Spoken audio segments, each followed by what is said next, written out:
जंगल के बीचों बीच एक छोटी सी परी अपनी शानदार पंखों से चमक रही थी। उसके चेहरे पर एक नटखट मुस्कान थी। आज की रात कुछ खास है, उसने खुद से कहा। मैं जादुई सितारे को देखने के लिए उत्सुक हूँ। परी ने अपने सफर की शुरुआत की। उसके पंख हवा में चमक रहे थे। जादुई सितारा यहाँ कहीं होना चाहिए, उसने सोचा और इधर उधर देखना शुरू किया। उसकी आंखों में उत्सुकता की चमक थी।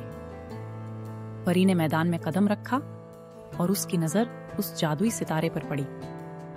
यह वही है, उसने खुशी से चिल्लाया। परी ने ध्यान से उस सितारे को देखा।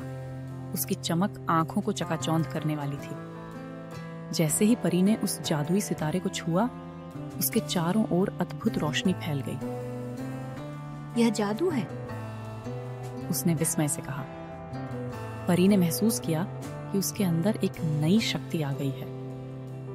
परी ने जंगल के माध्यम से घर की ओर उड़ान भरी।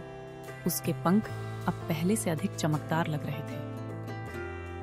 आज की रात सचमुच यादगार थी, उसने मन ही मन कहा। परी ने महसूस किया कि उसका जीवन अब पहले से बिल्कुल अलग होगा।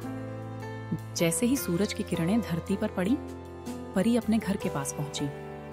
उसने खुद से वादा किया कि वह इस नई शक्ति का उपयोग हमेशा अच्छाई के लिए करेगी। अब मैं और भी ज्यादा चमकूंगी, उसने खुश होकर कहा।